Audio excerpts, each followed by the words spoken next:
crisis por todas partes. Pero a veces no las entendemos. Y la idea es que nosotros a través del estudio de la Biblia podamos manejar esas crisis y entender que tenemos derecho a sentirnos tristes si hay alguna crisis. Claro que sí, podemos expresarnos. Si hay un dolor, expresemos el dolor. Una familia que cruza por un dolor, expresa ese dolor. Si está cruzando por un conflicto, expresa los efectos de ese conflicto. Y no hay pecado en expresarlo. No hay pecado en expresarlo. Pecado es criticarlo. Ah, mira, no tiene esperanza porque está llorando, porque se murió fulano, o que pasó esto, o que pasó aquello. No, mis hermanos, todas las familias tienen conflictos. Algunos piensan que nosotros no podemos llorar. Sí podemos llorar. Yo creo que cuando se murió hubo el primer asesinato en esta tierra, yo me imagino el llanto de Adán y Eva.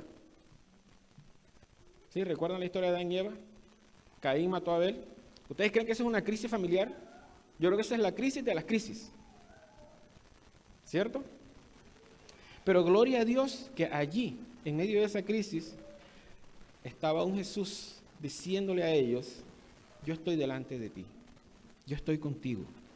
Nosotros tenemos esa esperanza y debemos vivir con esa esperanza en nuestro corazón, pero no debemos negarnos el derecho de expresar el dolor.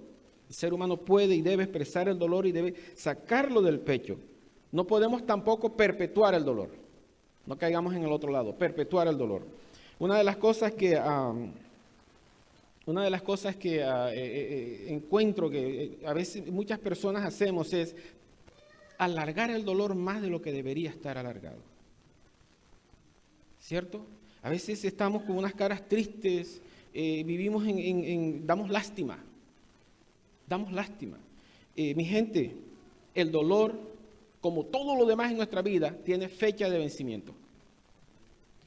Señores, las novias tienen fecha de vencimiento también. Y la que no tiene fecha de vencimiento, pues ya esa era, ¿verdad? Pero cuando yo crecía, yo sabía que la novia tenía fecha de vencimiento. Y yo le decía a mis amigas: hey, el novio tiene fecha de vencimiento, deja de estar inventando cuentas raras, no. Tiene fecha de vencimiento. Y el que no tiene fecha de vencimiento, bueno, ya ese era, ¿qué va a hacer, verdad? Ya le tocó. Pero demos gloria a Dios porque podemos tener una actitud positiva. Sabemos que el dolor se va a acabar. Déjenme contar una historia de este rey que le pidió a este caballero. Le dijo: tú eres un filósofo muy famoso y todo lo demás, vamos a ver si es verdad. Necesito que me busques una palabra que cuando yo esté alegre, me baje de la alegría y me ponga derechito. Y cuando yo esté en la peor tristeza, me levante el ánimo y me ponga otra vez normal. Y el muchacho le dijo: dame hasta mañana. Así que el muchacho fue a su casa, analizó. Y al día siguiente llegó al rey y le dijo: bueno, tengo la palabra que te va a ayudar. Y dice: sí, cuando estés muy arriba, te va a bajar, y cuando estés muy abajo, te va a subir. ¿Saben cuál era la palabra? Pasará. Puedes estar muy alegre, va a pasar. Puedes estar muy triste, también va a pasar. También se va, la tristeza no es eterna. Pero no eternicemos la tristeza o el dolor. Tiene fecha de vencimiento. Le comentaba yo a mi esposa hace unos años atrás, decía: a veces los miércoles son un poquito difíciles en la iglesia. Algunas iglesias, esta no, ¿verdad? Porque a mí me duele mucho el dolor ajeno. Eso me estresa. Cuando alguien está pasando por una situación difícil, me estresa.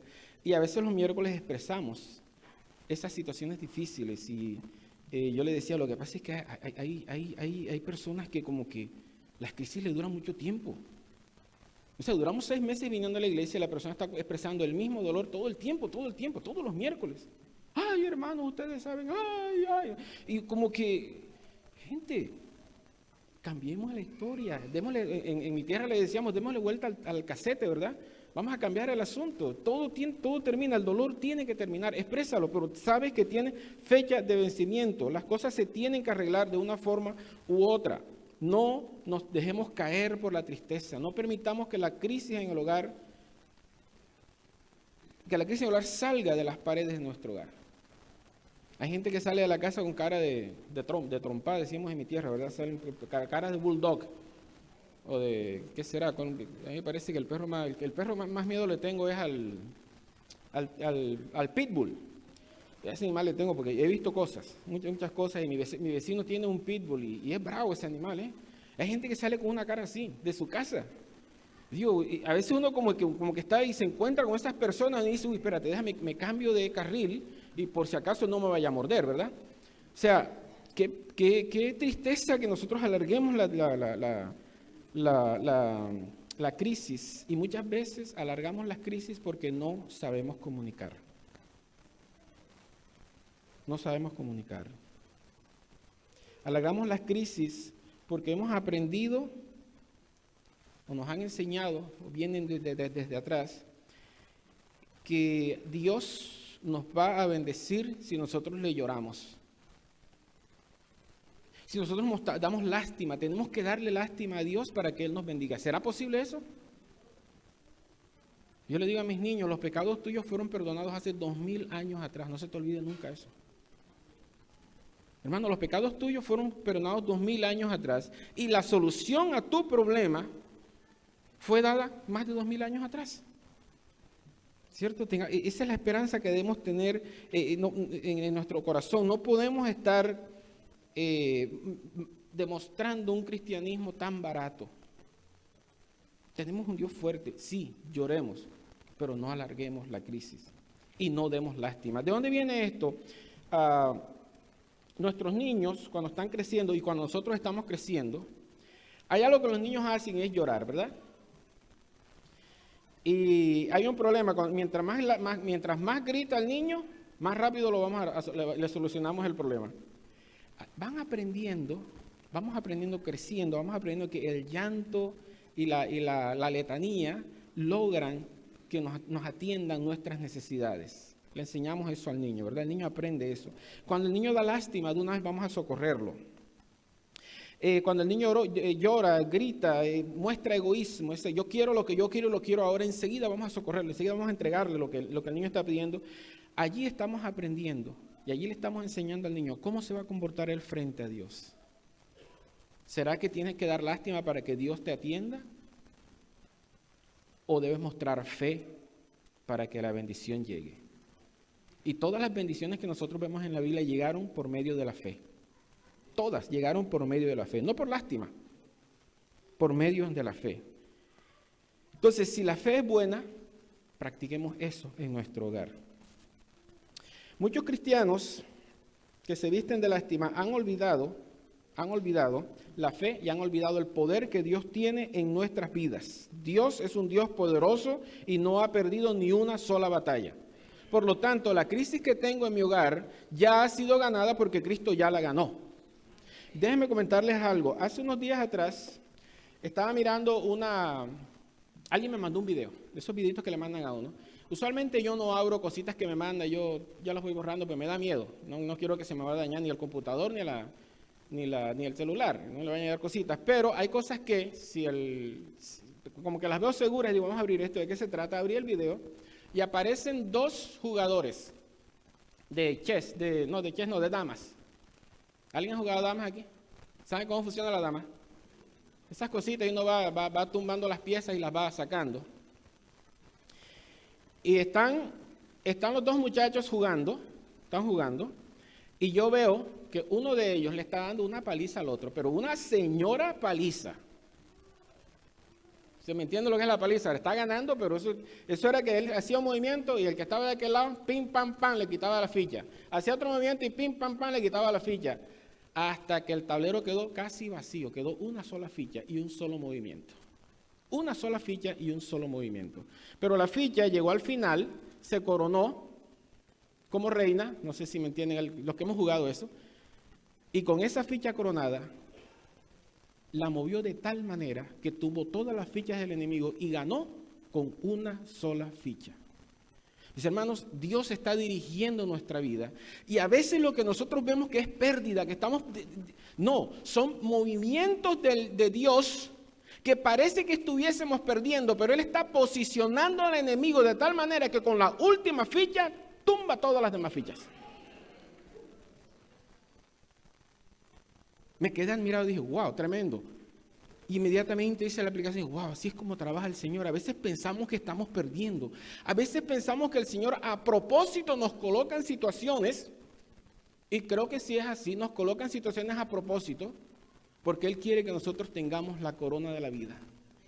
Y al final, el bien nos va a decir, buen siervo fiel, sobre poco has sido fiel, sobre mucho te pondré. O sea, te voy a dar una corona, porque ahora tú vas a ser un rey sacerdote y vas a dirigir junto conmigo por toda la eternidad. Eso es lo que Dios quiere que nosotros hagamos. Entonces, las crisis familiares deben morir allí, en esa esperanza de que hay un Dios que está al lado nuestro y que no sabemos qué está pasando, pero tenemos la plena fe de que Dios está al lado nuestro manejando la situación.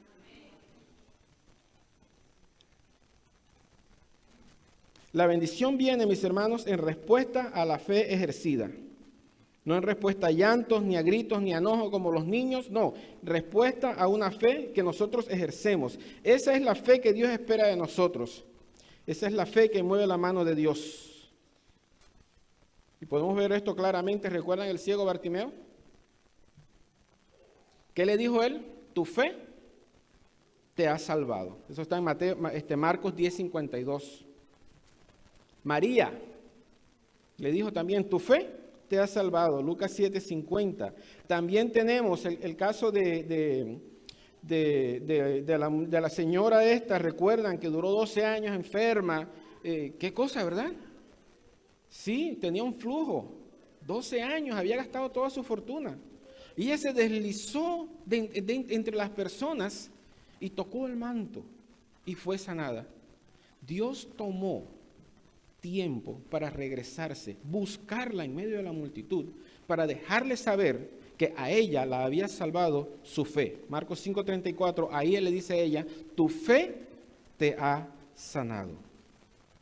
Así que cuando hay una explosión de fe en el hogar, nosotros podemos entender claramente que Cristo está allí resolviendo nuestros problemas, que Cristo está allí haciendo de nosotros una familia feliz, una familia funcional.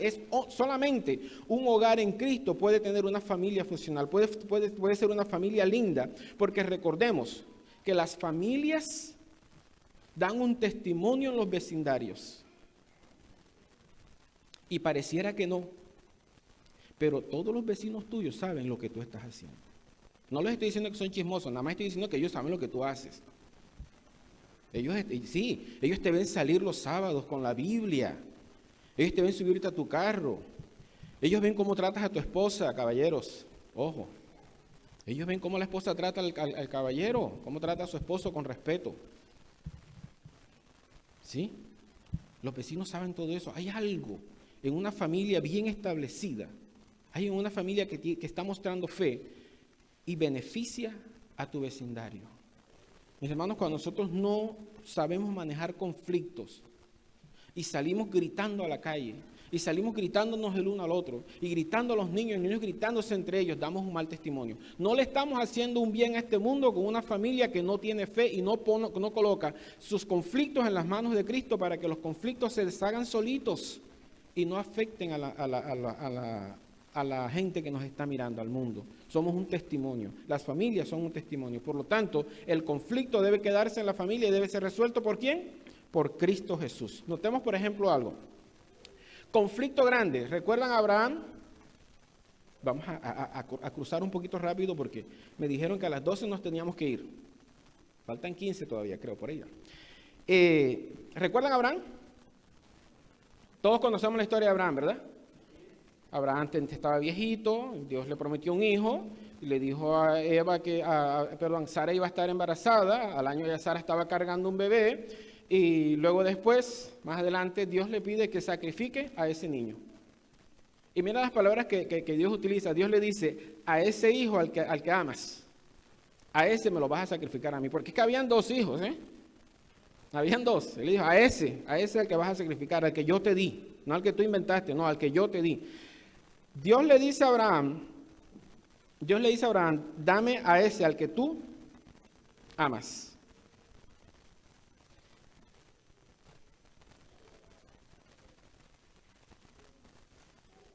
En la historia de Abraham vemos que que siempre hay esperanza para aquel que en el conflicto se pone en las manos de Jesús, aún frente a la muerte.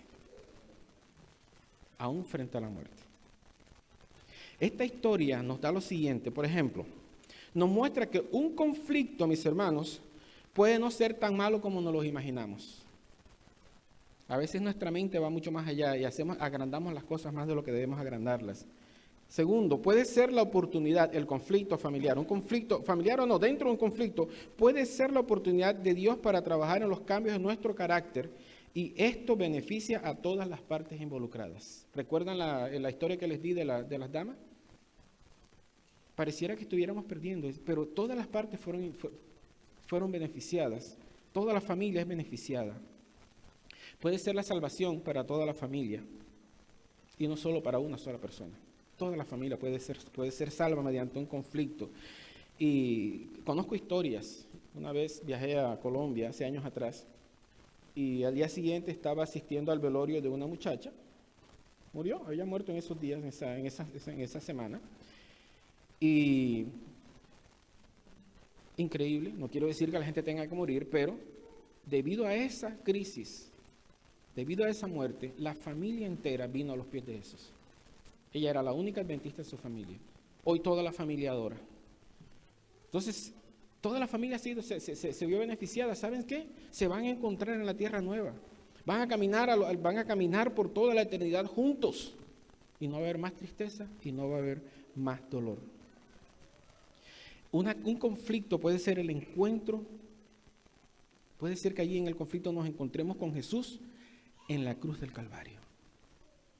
Porque todo conflicto debería llevarnos a ese lugar, allí donde Cristo dio la vida por ti y dio la vida por mí.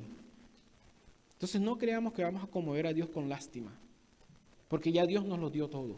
Dios vació el cielo completo en Cristo Jesús para que tú y yo pudiéramos tener la esperanza.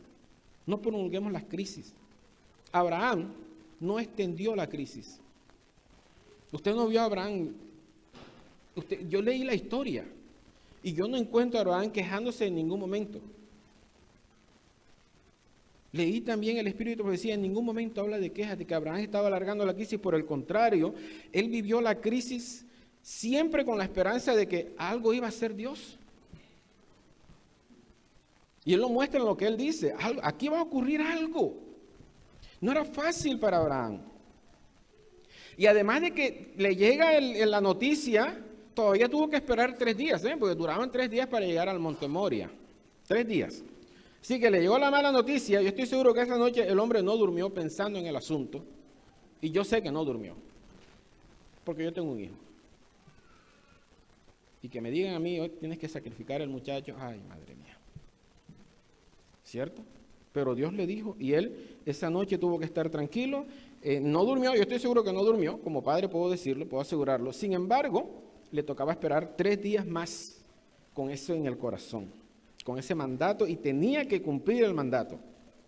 Nadie lo va a entender más que Abraham lo que él sufrió. A nadie le gusta esperar, y mucho menos esperar en esos momentos.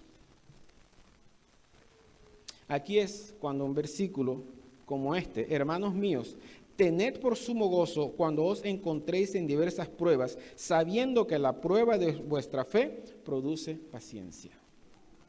La prueba de vuestra fe produce paciencia. Dios está probando nuestra fe.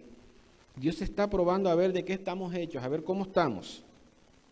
Es como, por ejemplo, la pareja que está cansada del cónyuge.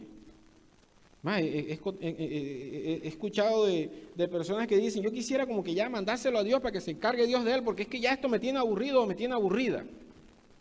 Dios le dice a esa persona, ten paciencia, hay cosas peores. Hay cosas peores. Si no, miremos a Abraham. ¿Ustedes creen que la prueba que recibió Abraham no fue fuerte?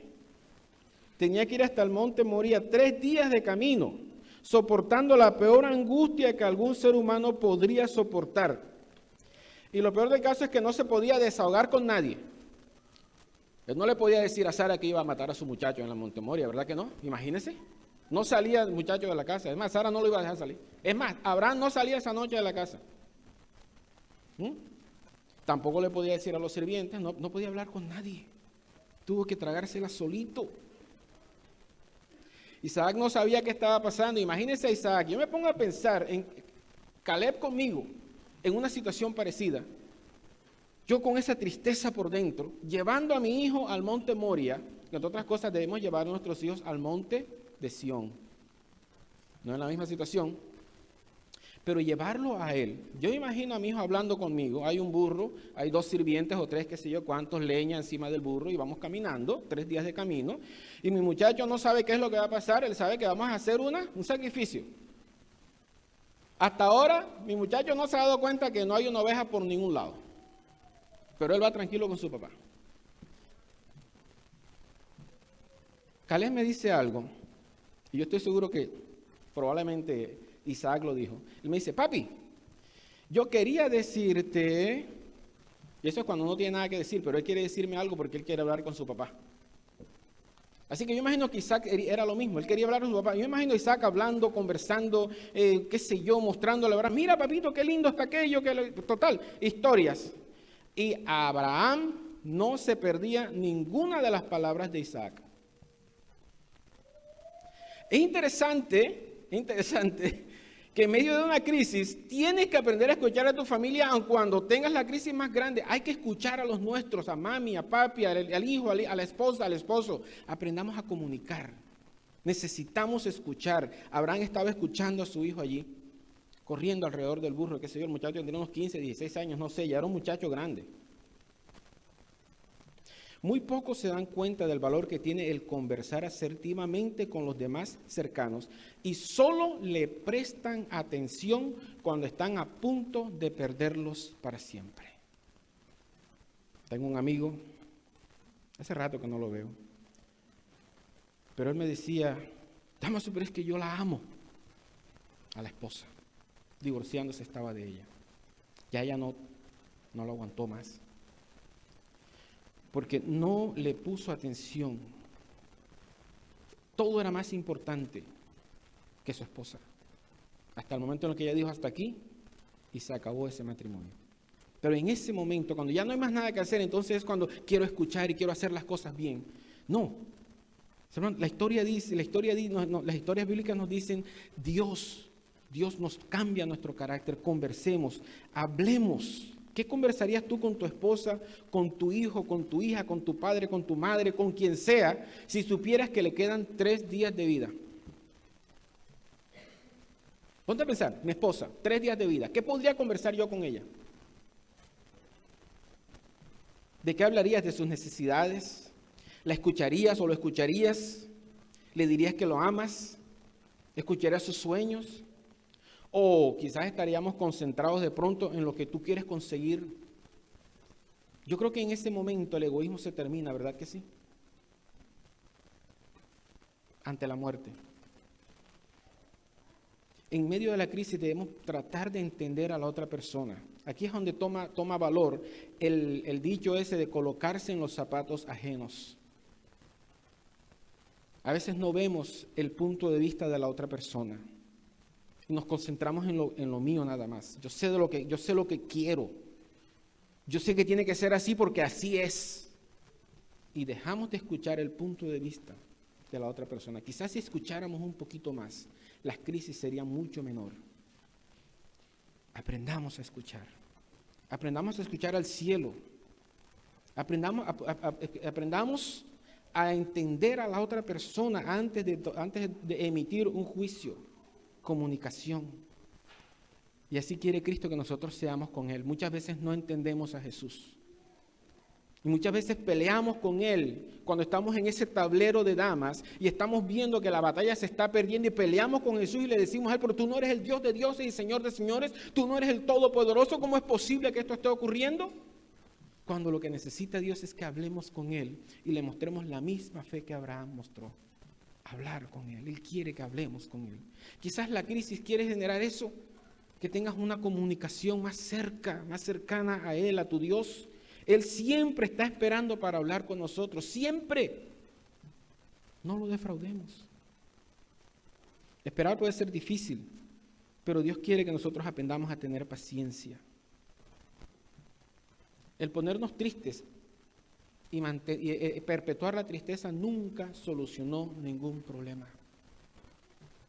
De hecho, yo escuché en una ocasión que decía, si el problema tiene solución, ¿por qué te preocupas? Ahora, si el problema no tiene solución, ¿por qué te preocupas? Hay dos outcomes, solamente hay dos outcomes. Y ninguno de los dos debe generar ningún tipo de preocupación. De nuevo, acercarnos a Jesús para que Él nos dé la respuesta correcta. Pero enojarte no minimiza el problema. Angustiarte no minimiza el problema. Entonces no gastemos nuestra energía llorando ni enojándonos. Vayamos a Jesús, adoremos como Abraham lo hizo. Abraham en todo el camino, estoy seguro, la Biblia dice, el Espíritu de Profecía dice, Abraham en todo el camino esperaba que Dios cambiara los planes. Pero Dios no lo hizo. Incluso llegando cerquita, ya estábamos allí, ya estaba en el monte. Dios confirma la orden con una señal. En la cima del monte estaba la nube. Allí estaba Dios esperando a Abraham para que el sacrificio fuese consumado. Así que él vio allí la intención. Dice Génesis 22:5, y este es el versículo clave. Génesis 22:5 dice, esperad aquí con el asno. Yo y el muchacho iremos hasta allá, allí donde está la nube, ahí donde está Dios esperando que se cumpla la orden que me dio. Yo y el muchacho iremos hasta allá. Y él dice dos palabras, adoraremos y volveremos. Gloria a Dios. Eso es mucha fe. Adoraremos y volveremos. Y ahí es donde nosotros debemos concentrarnos en los conflictos. Adoremos porque vamos a volver. La normalidad va a regresar a nuestra vida. No importa cuál sea la situación que nosotros estemos cruzando, la normalidad va a regresar a nuestra vida. La crisis simplemente nos hace mejores, nos eleva. Abraham estaba cruzando por una crisis, pero Dios le estaba diciendo, sube a la montaña, te espero allá, porque allí van a ocurrir cosas grandes. En tu vida, sube a la montaña, ve al monte de Moría, porque allí es donde está Dios, y allí Dios te va a dar el consuelo que tú necesitas. Aun cuando te estés muriendo de angustia, reconócele que Él es Dios. Oremos. Oremos. Un predicador, escuché este testimonio de boca de él. Él decía que su hijo tuvo una situación. Él estaba yendo hacia la universidad y iba a estudiar. Él estaba estudiando realmente.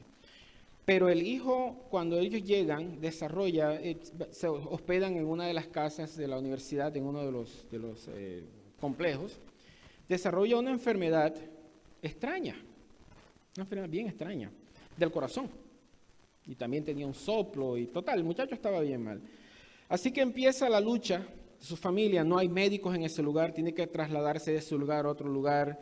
El niño se le está muriendo, va perdiendo, ya no puede respirar muy bien. Así que su fe empezó a pasar por etapas. Y él presenta las etapas. Yo traje esto para que lo miramos también hoy. Él presenta las etapas por las que él tuvo que cruzar con la situación de su niño, ¿verdad? Porque primero él dice, bueno, tengo un Dios y ora a ese Dios. Sin embargo, cuando la cosa se pone más fea, entonces él ahora llorando habla con Dios y le pide a Dios. Y luego después, cuando ya el médico le dice, esto como que ya no va más, entonces él lanza otra oración, él expresa otro tipo de oración. Ya él dice, te lo entrego, Señor, ya haz lo que quieras con él, ¿cierto? Son varias etapas, él las resumió en tres, quiero compartir tres etapas en medio de la crisis. La primera etapa es la oración centrada en las promesas del Señor. La persona tiene fe en que Dios actuará como lo ha hecho antes y no cree que pasará algo malo. El problema es que cuando no pasa nada, estamos orando, pero no pasa nada, entonces entramos en una segunda fase. Acudimos a la oración de lástima. Entonces ahora empezamos a quererle dar lástima al Señor. Dice, y ahí es cuando nos vestimos en un traje de lástima para suplicarle al Señor que tenga piedad y pena de nosotros. Pero cuando las cosas allí no mejoran, sino que están empeorando, entonces entramos en la tercera etapa. Y él dice, estamos pasando a la oración del enojo. No me escuchaste la primera, no me escuchaste la segunda, ahora estoy enojado. Ahora, somos bien sutiles en el asunto porque no me enojo directamente con Dios. Realmente muy pocas veces, yo lo he hecho algunas veces, honestamente. Enojarme directamente con Dios, pero nos enojamos con el uno, nos enojamos con el... Ya empezamos a enojarnos. Estamos en oración, pero estamos enojados con todo el mundo. Estamos enojados con la vida, estamos enojados con el futuro, estamos enojados con el carro, con la computadora, con todo. Pero aún así, no se consigue nada. Pareciera que Dios estuviera ignorando. Y él se sentía así. Yo creo que varios nos hemos sentido así. Y déjeme decirle algo, hemos pasado por situaciones difíciles, en donde yo puedo decir, sí, he pasado por estas 3 etapas de la oración. Llega un momento en el que ya uno como que se cansa, uno dice, pero Señor, ¿cierto? Pero gloria a Dios que allí también Dios le habla al corazón del hombre y le dice, esta es la razón. Y muchas veces no nos damos cuenta.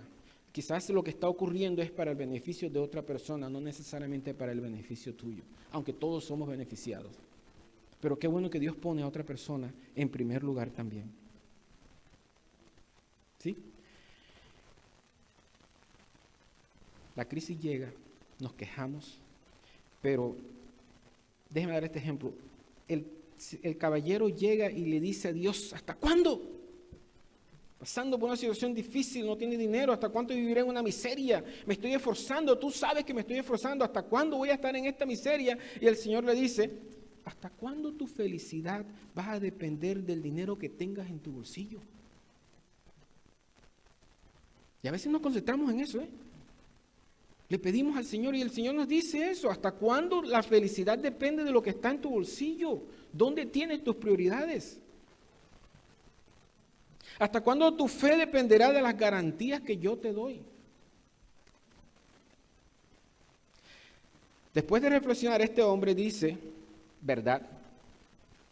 ¿Verdad que sí? Y entonces ahora dice, Señor, aun cuando toda mi vida yo sea pobre y tenga que esforzarme mucho, lo haré con tanta alegría como si fuera un hombre rico. Entonces ahora el Señor le responde, ya entendiste. Ahora que entendiste, entonces ya ahora te puedo bendecir. ¿Cierto? Dios quiere que tengamos la actitud correcta. Y las crisis nos ayudan a llegar a ese nivel. Así que volvamos a la historia de Abraham para terminar. El muchacho pregunta, ¿y dónde está el cordero? Recuerden, ya están allá arriba. Ya el muchacho ayudó al papá a poner las piedras porque el papá está viejongo y no tiene tanta fuerza, así que el muchacho va y pone las piedras y ya ponen la leña, ya acomodan todo. Y entonces ahora Isaac se hace la pregunta del millón de chavitos. ¿Dónde está el cordero? En ese momento, mis hermanos, analicemos. Abraham debió haberse sentido más solo que nunca. Porque ahora él tenía que explicarle al muchacho qué era lo que iba a pasar. Ahora él tenía que, y déjeme decirle algo, tener mucha fe de que el muchacho no iba a salir corriendo, porque un hombre de más de 100 años no iba a correr más rápido que un muchacho de 15. ¿Cierto que no? Ahí está la fe de Abraham. El libro Patriarcas y Profetas nos dice lo siguiente. Perdón, antes de eso. Cuando Abraham le dice, Dios proveerá, dice Jehová proveerá prácticamente, dice Jehová proveerá, eso está en Génesis 22:8. Se lo dijo con mucha paz en el corazón. Claro que sí. Jehová proveerá. Vamos a ver, ya llegamos aquí, algo va a ocurrir. Él no podía expresarle la angustia que tenía por dentro a su hijo. Hasta ese momento, él no lo va a hacer. Padres, a veces nosotros tenemos que guardar cosas. No podemos expresarlo todo. Hay angustias que las guarda uno solito para nosotros. Hay que proteger a los nuestros. ¿Sí? Hay que proteger a los nuestros. Abraham lo hizo hasta ese momento. Y le dice, Dios proveerá. Y esto no es porque él fuera un súper cristiano.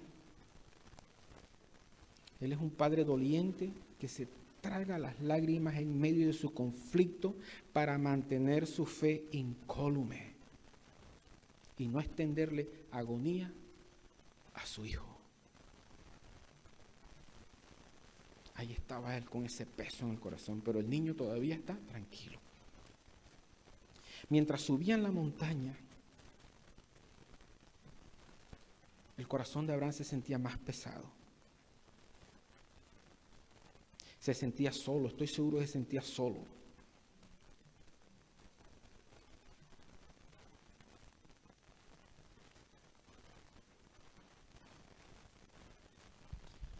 Dice el libro Patriarcas y Profetas. Había sido difícil, aún para los ángeles, comprender el misterio de la redención, entender que el soberano del cielo, el Hijo de Dios, debía morir por el hombre culpable. Cuando a Abraham se le mandó a ofrecer a su hijo en sacrificio, se despertó el interés de todos los seres celestiales. Con intenso fervor observaron cada paso dado en cumplimiento de ese mandato. Y sigue diciendo, y cuando fue detenida la mano del Padre, en el momento mismo en que estaba por sacrificar a su hijo, y el carnero que Dios había provisto fue ofrecido en lugar de Isaac, entonces se derramó luz sobre el misterio de la redención, y aún los ángeles comprendieron más claramente las medidas admirables que había tomado Dios para salvar al hombre. Eso se encuentra en Patriarcas y Profetas, página 96. Pero en ese momento, Abraham todavía no puede ver un rayito de luz. Nada que le indicara que el cielo estaba con él. Se preguntaba cómo decirle a su hijo tan joven lo que Dios le había pedido. Y si Isaac le hubiese pedido, que él quería despedirse de su madre y de sus amigos, ¿cómo iba a ser él? No sabemos exactamente qué fue lo que Abraham le contó, o cómo le contó lo que estaba sucediendo, pero sabemos que Isaac reconoció el amor de su papá y también vio su dolor y su fe. Un muchacho que ve a su papá, Dios no le habló a él, Dios le habló al papá, y él tiene suficiente fe para creer lo que el papá le estaba diciendo. Yo hablé con Dios y esto es lo que hay, hijo mío. Entonces Isaac, extendió sus manos para ser atado y como de costumbre, elevaron una oración de fe juntos, reconociendo a Dios como su creador y dador de vida. Imagínense la escena. En ese momento se entregan ellos dos a la voluntad de Dios sin pedir ninguna garantía. No entendían, pero aceptaron lo que Jehová había dicho porque ellos entendían que Jehová era justo, que Jehová era verdadero y lo adoraron con toda el alma. Yo me imagino que se dieron un abrazo. Isaac besa a su hijo y se despide de él. Porque ahora el niño está amarrado encima del altar. Abraham levanta entonces la mano con el cuchillo. 1 Corintios 10:13 dice que Dios no nos va a dar una prueba más allá de lo que nosotros podamos soportar. Yo no sé si yo hubiera podido hacer lo que hizo Abraham, porque aquí donde estoy tengo ganas de llorar. Imagínense a su padre en esa situación. Allí en el monte Moria, en esa oscuridad, su alma no veía. Eso me hace recordar el monte Calvario. Allí también había una nube negra en el monte Calvario. Pero la diferencia entre Abraham y Cristo es que Abraham vio a Dios, Dios le habló, pero Cristo sí tuvo que seguir hasta el final solo y morir por ti y por mí, gritando estas palabras, Elí, Elí, lama sabachthani, que significan, Señor, Señor, ¿por qué me has abandonado? Así estaba Cristo Jesús. Pero la historia con Abraham es completamente diferente. El ángel de Jehová le dice: Abraham, Abraham, no extiendas tu mano sobre el muchacho ni le hagas nada, porque ahora conozco que temes a Dios, ya que no me has rehusado tu hijo, tu único. Dios no nos rehusó a nosotros su hijo, su único. Pero Isaac fue salvado por la palabra de Dios. Y además continuó diciendo más adelante: he jurado por mí mismo, dice Jehová, que porque has hecho esto y no me has rehusado tu hijo, tu único, te bendeciré. Ahora llega la bendición, porque él había adorado a Dios a pesar de, no tenía miedo, entregó todo y el Señor le dijo: ya estás listo para recibir la bendición. Y Abraham se dice que es bendición para todas las familias de la tierra. Mis hermanos, las familias todas son imperfectas, pero Dios está con nosotros como estuvo con Abraham. Quizás hay situaciones en la vida que nos marcan como nos marca el fuego de la prueba, conflicto. Pero nosotros estamos agarrados de un Dios que en medio de la prueba nos dice: aquí estoy, yo soy tu Dios, yo te he salvado, no temas, mantén tu fe firme. Allí en la cima del monte, Abraham recibió la bendición. ¿Dónde está tu monte? ¿Dónde está tu santuario? ¿Dónde está tu altar? Levanta tu altar, ve al altar. Todos tenemos un altar a una altura completamente diferente, pero todos tenemos que llegar a esa altura, a la estatura en Cristo Jesús. Y quizás no, las crisis que nosotros tengamos nos llevan hasta ese altar, para que allí Cristo pueda decirte: buen siervo fiel, ahora puedo bendecirte. Creamos que nuestro Dios es poderoso para socorrernos en medio de las crisis, que Dios es fuerte y poderoso para darnos aquello que nosotros necesitamos, pero más Él quiere que nosotros conversemos con Él y le contemos todo lo nuestro, que estemos en íntimo coloquio con ese Salvador nuestro, para que nuestra crisis no sea igual que la de los demás, que nuestra crisis sea una crisis que nos levanta, nos eleva, nos lleva a alturas a las cuales nadie más ha llegado, porque solamente se puede llegar allí de la mano de Cristo Jesús. Un ser humano no podrá jamás entender el amor de Dios si no sube al monte de Jehová. En ese monte es donde se provee salvación, consuelo, salida a cualquier conflicto. ¿Dónde está tu monte? ¿Subirás tú al monte de Jehová? ¿Adorarás en el monte de Jehová como adoró Abraham? En la cruz de Cristo encontramos paz. Muchas familias han sido restauradas allí en la cruz de Cristo, transformadas en la cruz de Cristo. Y Dios no garantiza que no vamos a sufrir.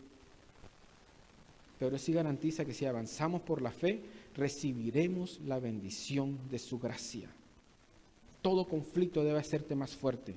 Y si eliges, hermano mío, avanzar con fe, al final sabrás que hay esperanza para todos los conflictos en nuestra vida en Cristo Jesús. Dios te bendiga en esta mañana.